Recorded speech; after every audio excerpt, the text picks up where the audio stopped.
Bonjour à tous, bienvenue sur les chroniques du blindage. On va poursuivre le panthère avec la peinture. Alors comme vous voyez, j'ai déjà mis la caisse en couleur et on va faire la tourelle ensemble. Alors vous pouvez voir au niveau, voilà, personnellement je trouve que le résultat me convient. Alors on voit encore légèrement le dégradé blanc et noir qu'on avait fait ensemble. En couleur de base, j'ai utilisé le MMP 017. Ensuite, on va utiliser le marron ici, MMP 012. Alors, la caméra un petit peu chaud, certainement. Je ne sais pas pourquoi la mise au point ne se fait pas super vite. Vous voyez, elle arrive, mais elle arrive en pédalant. Soit. Et pour le vert, je vais utiliser le MMP 09, ainsi que le médium transparent 0, le MMW 004. Et ça devient un produit presque essentiel dans la gamme, dans ma façon de mise en couleur. Alors bien évidemment, le diluant et l'additif sont de rigueur, comme à chaque fois. On va directement commencer avec le couleur Rod Brown. Alors, au niveau de l'aéro, j'utilise l'aéro ici, c'est l'Ultra, donc c'est du 0,2. On va mettre l'équivalent d'une vingtaine de gouttes.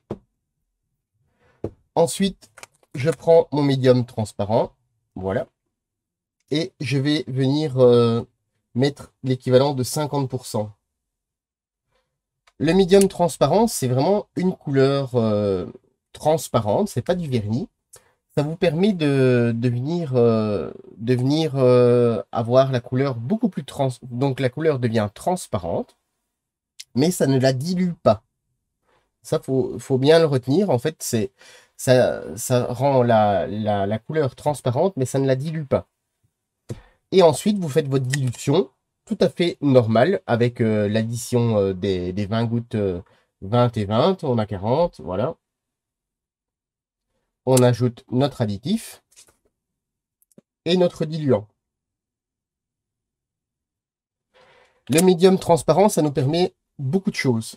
Par exemple, ici, on a fait un pré-ombrage. Ça nous permet d'avoir une couleur qui est beaucoup moins opaque, en premier lieu. Ça, c'est déjà la première chose de son utilité. Ensuite, certaines couleurs, pour ma part, je trouve que chez Michel Model, elles sont très pigmentées. Ça, c'est mon avis, hein. Et ça permet, je trouve, de rééquilibrer un petit peu pour ma part. Voilà, ça, c'est l'utilisation du médium transparent. Ensuite, ici, dans l'atelier, on avoisine les 30 degrés. Donc, vous voyez, j'ai pas retardé mes vidéos pour autant, hein. On est toujours sur, comment dire, la même chose. Et ça, grâce à l'additif, hein. L'additif de chez Michel Model nous permet de peindre même quand il fait chaud. Alors, bien évidemment, au bout d'une heure de peinture, la pointe de l'aérographe peut avoir des petits dépôts, hein, ce qui est tout à fait normal. Il ne faut pas non plus exagérer. Alors, la pression de l'aérographe, hein, moi, je fais toujours la même chose. J'avoisine toujours les deux barres. Alors, j'ai mis la tourelle sur la caisse, tout simplement pour avoir mes repères. Comme je disais, je décharge toujours un petit peu, hein, pour voir si c'est pas de crachotis ni rien du tout. Et on y va, tout simplement pour avoir les raccords. Alors, vous voyez, on va regarder. Voilà. Alors, bien sûr, si la couleur n'aurait pas été diluée, on aurait directement fait un gros trait. Et c'est pas forcément toujours récupérable. C'est pour ça que le médium transparent est très utile dans certains cas. Par exemple, ici, c'est un peu moins évident de... Ouais. C'est un peu moins évident. On a un schéma qui est quand même pas hyper compliqué, mais ça nous permet de faire les premières passes. Et même si vous mettez, entre guillemets, la grosse dose de peinture, ben, il n'y a pas de souci du fait que la couleur est quand même relativement transparente. Il n'y a vraiment aucun souci à ce niveau-là.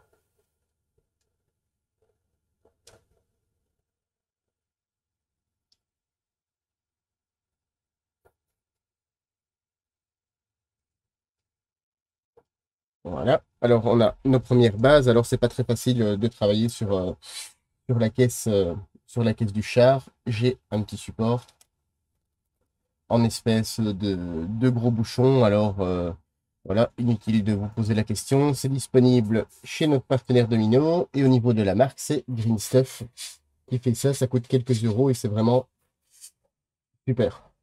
Alors, je pense que ça existe dans différentes tailles, hein. Il n'y a pas de...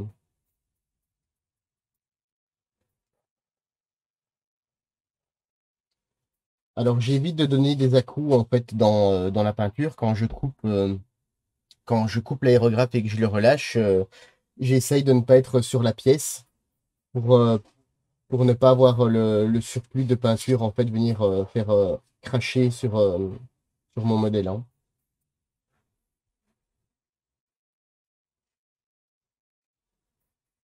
Alors, bien sûr, essayez de toujours travailler verticalement à la surface pour éviter d'en mettre partout. Alors, vous voyez, la peinture est vraiment très transparente, hein.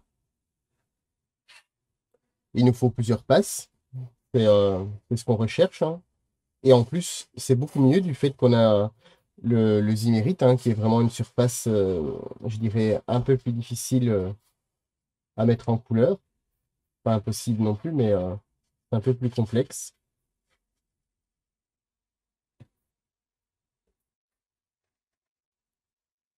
Ça nous permet de travailler, surtout d'avoir des bases qui restent, je dirais, beaucoup plus saines.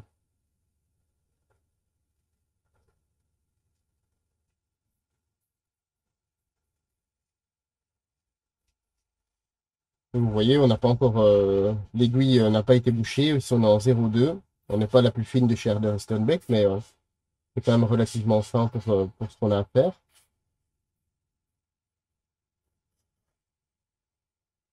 Vous voyez que ça sèche pas quand même, ça sèche, mais ça sèche pas hyper vite, hein, quand même, hein.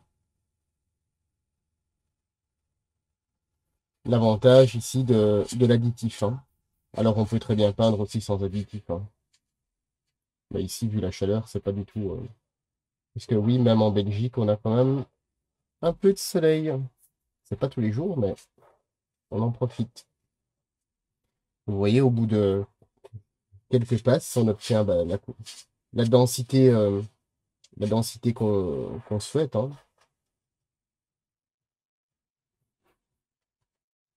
On n'oublie pas le canon. Alors sur une face ronde comme ça, toujours faire un petit peu attention de ne pas mettre trop de peinture pour ne pas que ça coule à l'entour.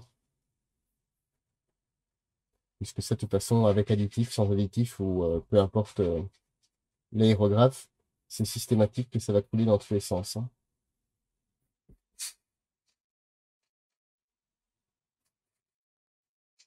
Vous voyez, sur une première passe, en fait, on a vraiment une légère ombre, hein. Et en fait, ça vous permet de fluidifier toutes les couleurs de la gamme, hein. Même les couleurs métalliques, sauf les grands flacons chrome.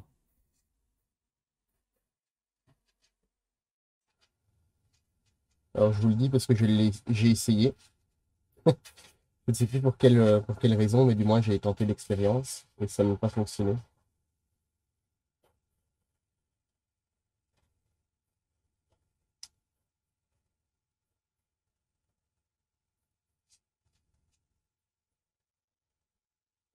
L'additif peut être, enfin, le médium peut être aussi très intéressant pour tout ce qui est blindé. Tout ce qui est avion, hein, pour les personnes qui utilisent le pré-ombrage.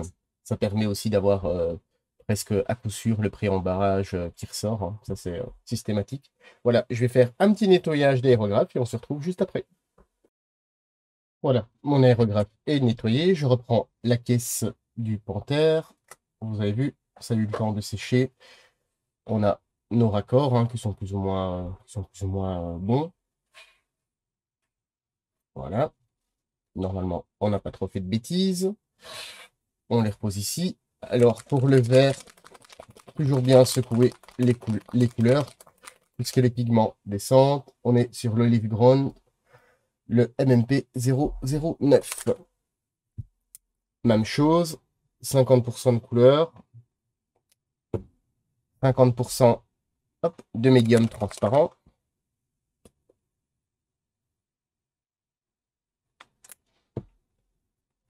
On a 2 petites gouttes d'additif. Bien sûr, une goutte à côté. Et notre diluant. Même chose, une goutte à côté. En fait, je pense qu'il y a plus de gouttes à côté que dans l'aérographe. J'utilise un peu plus sur le plan de travail. Voilà, on a notre couleur qui est prête. Alors moi, je mélange directement dans le godet. Après, c'est chacun fait ce qu'il veut. Même chose, hein, on teste notre aéro. On reprend nos bases. On va venir marquer. Vous avez vu, ça marque vraiment très très faiblement, hein.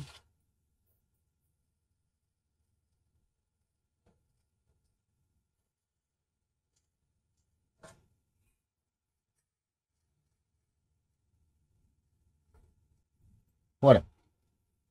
On va remettre notre tourelle sur le support. Alors bien sûr, l'idéal, c'est de mettre des gants. Bien sûr, que je ne fais pas souvent, que j'oublie, pour éviter de déposer la graisse qu'on a sur nos doigts et éviter d'avoir des réactions futures.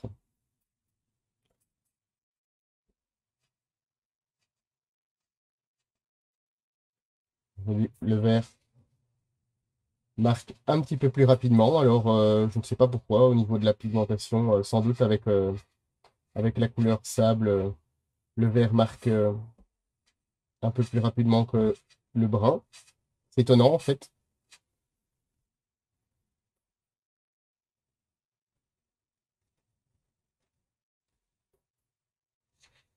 Alors avec l'azimérite, l'idéal c'est quand même de passer, je dirais, une fois par le haut, une fois par le bas.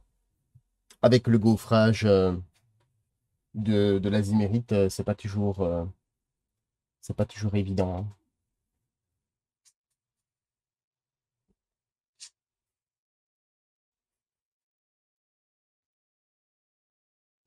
Alors maintenant, bien souvent aussi, des fois on essaye aussi d'avoir un camouflage hyper parfait, or que je pense pas que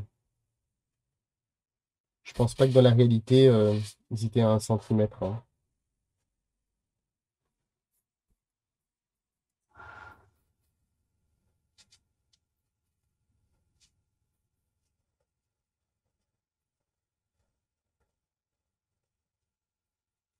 Alors toujours la même chose, hein, vous avez vu, la température n'a pas baissé depuis que j'ai commencé, bien évidemment. Et on a toujours une fluidité d'emploi, hein. C'est juste nous qui souffrons en fait.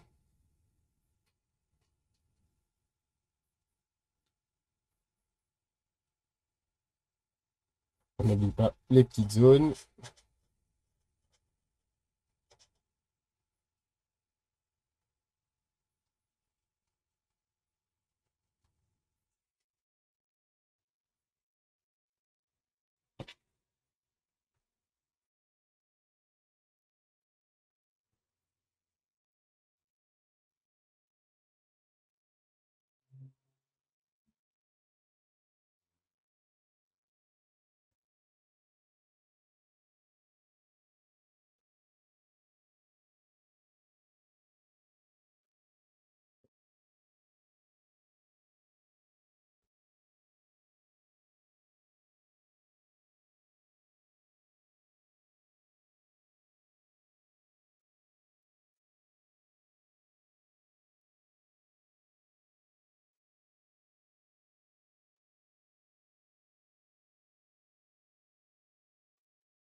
Et voilà, on a notre tourelle qui est finir. Enfin, finie.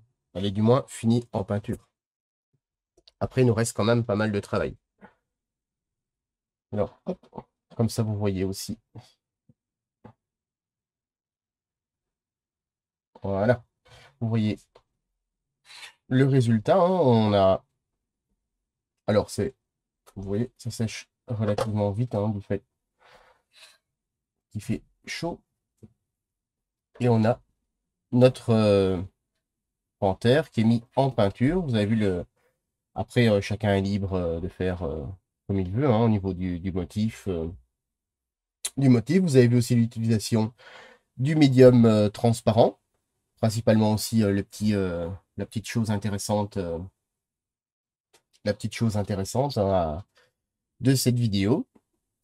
Et la prochaine vidéo, on va poser les filtres sur notre blindé. Je vous dis à très bientôt sur les chroniques du blindage.